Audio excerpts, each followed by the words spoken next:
Sinbad Trains. Hope you guys are doing well. I want to talk about LARPing. This is a term that sort of got memeified, especially on Reddit and whatnot. LARPing means live action role playing. Evidently, there's like a culture where people would have swords, they'd wear their furs, they'd do some sort of like make believe, play pretend for some kind of universe, whether it's Dungeons and Dragons or something else. There's a great section of LARPing in this movie, Role Models. Paul Rudd and Scott, I forget what his last name is, take on this young man as part of community service. And under his wing, they all start LARPing together as like medieval knights. To pretend you are something is the fastest way to enter its universe. The reason I began to understand this concept very deeply, I have finally LARPed my way into becoming a genuine actor over the last 4 months. What happened in March, in fact, the last time since I properly uploaded. So I finished River Rats 2. Around that same time, my modeling agent, I randomly reached out at the start of this year for like modeling agencies once again, as a desperate way of getting back into the mainstream industry, hunting for the next thing. So my modeling agent said, you need new headshots, because the last time I got headshots, which I'll put up on the screen right now, I was 24. Now I'm 33.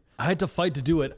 In February, when I was like looking into getting these headshots for the first time, I had some insecurities about having put on some weight over the winter, but I stumbled my way into getting new headshots in March. Then I booked a couple of modeling jobs. And even though modeling is not at all related to acting, and in fact, I find it rather boring, it still has this semblance of being on a professional set. It was a bit of LARPing. Then after getting those headshots, I quickly got an audition at the Guthrie Theater. In the United States, there are 4 stage theaters that have a big thrust stage, like a 750 seat stage. This was called the thrust stage. One of the 4 is in Minnesota at the Guthrie. In fact, some actors that you might recognize, they come to the Guthrie all the time. Even Oscar-winning actors have performed here in Minnesota at the Guthrie. I got general auditions at the Guthrie for the first time in 9 years. I don't know, I randomly stumbled into it. It's an aspect of pure luck, but it was LARPing because I haven't acted, like I haven't auditioned in front of someone since that time. Then I took an extravagant 8-week trip across India, Germany, Dubai, London, made it back to the US, and randomly I got an audition for a SAG-AFTRA acting job. This sounds very ordinary, I know, because many people on my main channel have seen me do acting related stuff on YouTube these last 7 or 8 years, but I have not received a SAG-AFTRA audition in I don't know how many years. It's been so many years since I've received a SAG audition. I received an audition. Normally now, something has come into my heart where even if I'd get a SAG audition, and for those of you who need to submit self-tapes, I just wouldn't want to do it. Because it's like, what's the point? I'm not gonna book this thing. I don't even care about it. Last time I got an audition for something like this was in LA 7 years ago for a TV show called Sorry for Your Loss, when Facebook still had a streaming service. My acting teacher made me give that audition. And you know what's cool about it? It was a bit of LARPing because I did an acting self-tape for real for an actual union project that I was perfect for. And then the most miraculous thing ever happened. I booked it. Unreal. It's only 19 lines on a $2 million feature film called Arya. It was originally named American Raga, but they changed it over. Since that time, I revamped my IMDb page with new headshots. I changed my name back. For a while there, I had a stage name named Nick Raja. I changed it back to Nikhil Pandey. And then I uploaded twice on YouTube since returning back to the US. I'm finding this new middle ground semblance. Do you know why? Because after working 4 days on set for American Raga, I got 2 more SAG auditions. One for another independent movie shot here in Minnesota called Minnesota Goodbye, and another as a co-star role on Chicago Med, where at least for the audition, I was this shooter who was a forlorn lover. What I'm trying to say here is that I finally LARPed as an actor once again. It was a role play. It was something that I wasn't familiar with. But let me tell you something. Finally being on a SAG-AFTRA set, looking at other actors. In fact, my very first day on set, when I got into hair and makeup, I bumped faces with this guy, Arjun Gupta. If anyone here is an Indian American and you at all, anyone of Indian descent, the first thing you do when you're trying to get going with an acting career to see if it's even possible, you see what other Indian guys are there. Like, has any other Indian dude done this sort of thing? So you look up everyone, Senthil Ramamurthy, 15 years ago at this point, he was on this TV show Heroes. He's one of the first Indian descent actors in America with an American voice who made it pretty big. He was a series regular on a major hit CW TV show. There's another guy, Avi Nash, who's been in movies here or there. He's been on this TV show Silo. Then there's this guy, Arjun Gupta. He was on this network show called The Magicians. The first day that I went into hair and makeup on American Raga, I bumped into Arjun Gupta, this Indian American guy who I'd seen, 10 years ago. I'm like, okay, who are these guys with the top 10 agents? Arjun Gupta was one of them. And I saw him in person. And what I discovered on set, it could be $1 million movie. They could be shooting with Arri Alexa cameras. The rigs might change. There might be a focus puller, but it's not that much different than shooting a YouTube video. And you know what's crazy? I was able to hold my own against these actors. There were a couple of big actors, like biggish actors on this movie that I was working on. And I held my own. Like I didn't stand out in a negative light. In fact, I nailed my scenes early and well. I didn't flub my lines whatsoever. I showed up sharp and I was ready to work. It made me realize that for all aspects of culture, for all aspects of the thing that you're working on, what you need before you even get into it is to know how to live that life. You need to know how to live the life of the thing that you want to do before you even do it. And it's difficult at first because you may not have the tools that the other person have. So when you're underground, when you're coming up, you need to work harder than the person who's made it. But that's actually fine because by the time a person makes it, an inherent softness does begin to kick in. Like they forget the disciplines, like how much sharper they had to push. Most people, they forget how much sharper they had to push in their youth to get that thing for the first time. And then some sort of malaise or whatever kicks in later where they don't try as hard. On this set of American Raga, it's crazy. We were on an acting movie. I mean, we were having an opportunity to act, right? For money, for a decent amount of money. And everyone was looking forward to lunch. Everyone was complaining about the heat. They asked me, Nikhil, are you okay? Do you need a handheld fan? I said, listen, I'm getting to act in a movie. You know why? For me, it was the first time. It was the first time. But I needed to be exposed to that. Coming back, I updated my IMDb page. I was able to meet my acting coach. Then I suddenly realized, oh, this industry actually exists. It's not this impossibility. It's crazy. When I was starting out, because I came up against friction for years and years and years, it felt like an impossibility. Like getting an acting role of any kind, after a certain period of time, the learned helplessness was so intense that I internalized it as an impossibility. So what you need to do before you get the thing genuinely for real is you need to know how to create the excellence of that agenda, of that environment before you even get to it. And you need to do whatever you can to enter that terrain to the degree that you can. In the early days, you got to fight for the inches, but after a while, you got to embody that space fully. Nothing is more important than feeling like the thing that you want.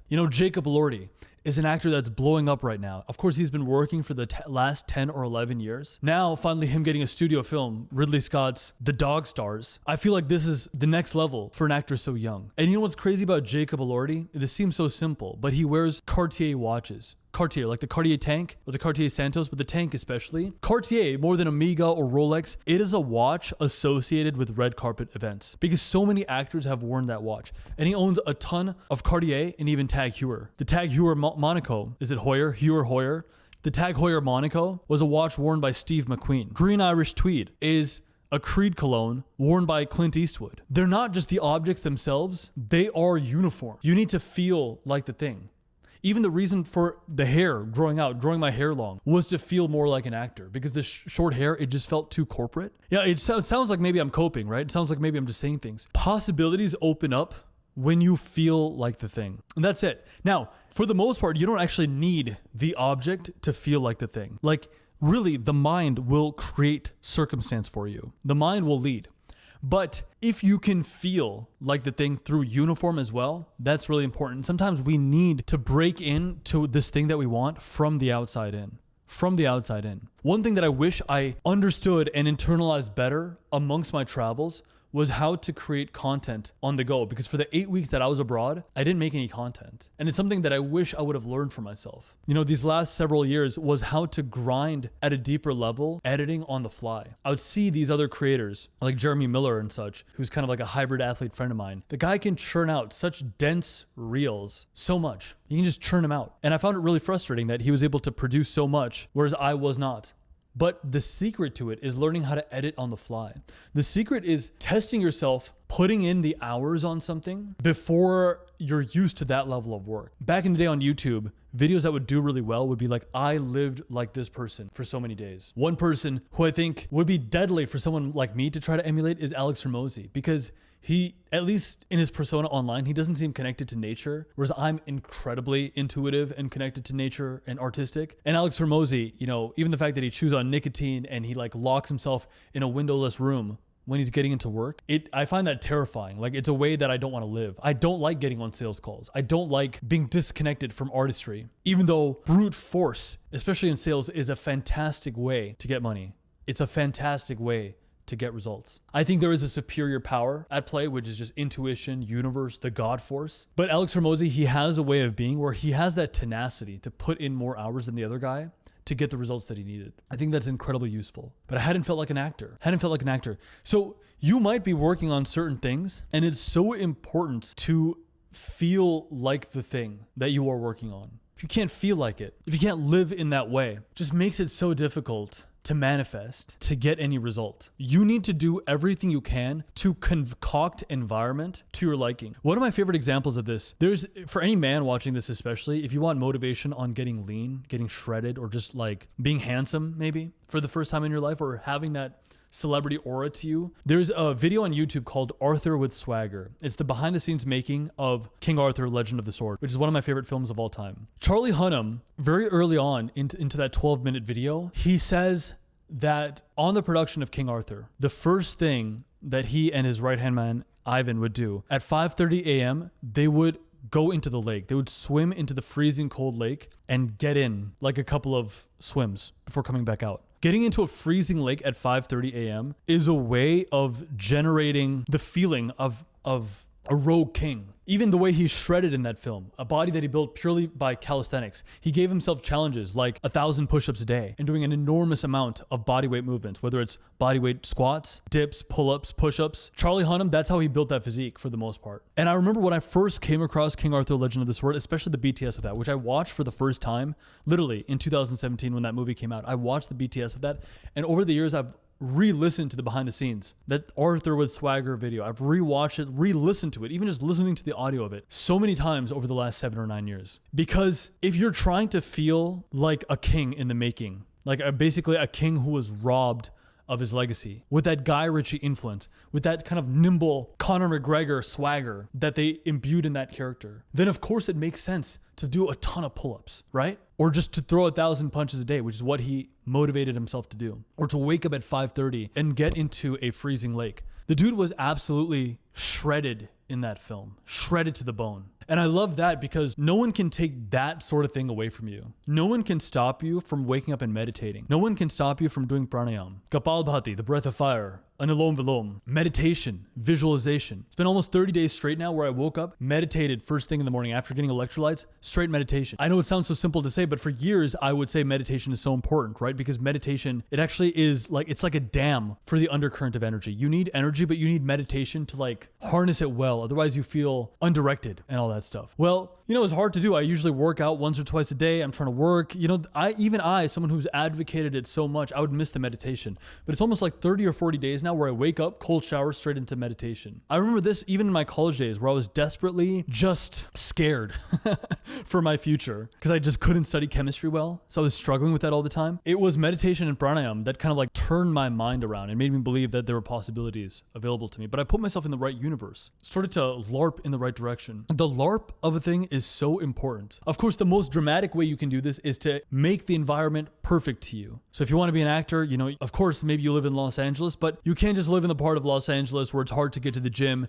It's hard to go for a run. There's like homeless people everywhere. There's waste on the streets. When I lived in LA, that's the kind of LA that I was living in, Echo Park. It was kind of a dirty place. It was very uninspiring. Lots of alcohol, you know, lots of beer being consumed, traffic. Really, if you want to make it as an actor while living in LA, you want to live in Santa Monica. You want to live by the beach, have the bungalow, like have a beautiful vintage spot, some coffee shops that you can work from for easily. I was driving a Nissan Altima, which is kind of like a boat-like car, and I have long legs, so it's useful for me to be high up off the ground. You know, the torso, ideally your waist should be sitting higher than your knees so that there's focus in your brain. You can lean forward.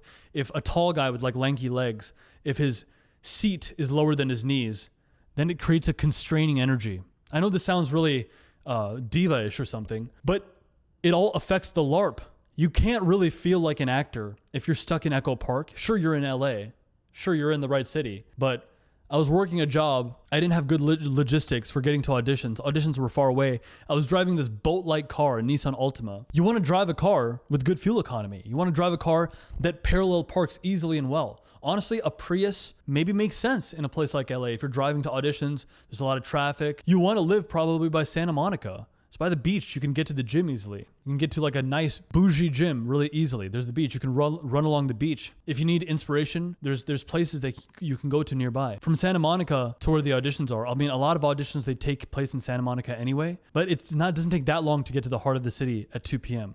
You want to work a remote job or work for yourself, work your own hours if you want to be an actor. Obviously you do, because you need disposable income and you need freedom to audition any place, anytime, take meetings. Meetings are often in Burbank, but even so, you want to be in that inspired part of town. You want to be able to get to acting classes. The LARP was not completed full enough. Like I wasn't living out the LARP to completion. I wasn't able to take care of myself. And you might think, well, how can I live out the LARP fully, Nikhil? I live here or here. I only make so much income. Well, that's where pressure is required. If you're coming out from underneath, it takes pressure. Like then you have to do some of that King Arthur stuff, like a cold shower at 5:30 a.m. But you know what the beautiful thing about that is? Pressure creates diamonds. Like pressure, it actually gives you a dignity. You don't have the room to fall off the path when you have pressure. If you need to make a certain amount of money, if you have something to prove to yourself, if you feel like you're running out of time, often it's victory and luxury that makes people weak. So there's nothing wrong with that. But for whatever it is that you want to achieve in this era of your universe, obviously look at the resources you have currently, but you want to fulfill the energy of that thing. You really want to feel like that thing. If this means getting up at 4 a.m. so that you can work for a straight 6 hours or just feel like you're awake at a time that other people are not, if this means dedicating an hour or two every day to just cleaning because it takes that much effort to like make your environment perfect, I promise you, if you feel like your environment is incredibly clean, it's really hard to feel like a loser because everything is in its place. You just really start to believe in yourself when everything is organized. If your efforts reflect that of a killer, especially your efforts outside of the day job, outside of work, you're just like making efforts. It's incredibly inspiring. And then eventually you do get carried. Like eventually you get picked up by a sale and then it makes it easier and easier. But you want to organize your mind. We as men, we're incredibly generative. Like we have an insane amount of good fortune with just our ability to generate. And I want to capitalize on that. That's an enormous blessing if you take advantage of it. If you know how to meditate, if you know pranayama, if you know how to look at your goals and visualize them, if you understand the power of retention, that's already eventually you're going to get carried by what I call the God force. Like eventually you're going to get lucky because you're putting fortune on your side. But accelerate the goal even more. Give in to the LARP. Create the aura of this thing that you want. Eventually you will get resources to help you take it even further. Like the resources will come to your aid. But I want you to live inside the universe that you're trying to create. And the fact that I now worked my first SAG job, it's like I don't want to feel like anything less than that. I want to feel like an actor definitively through and through. You want to feel like this thing that you're working on. You want to organize your life around it. Because if you do that, it'll carry you to the next level. Anyway, that's it for this week. We'll catch you next time.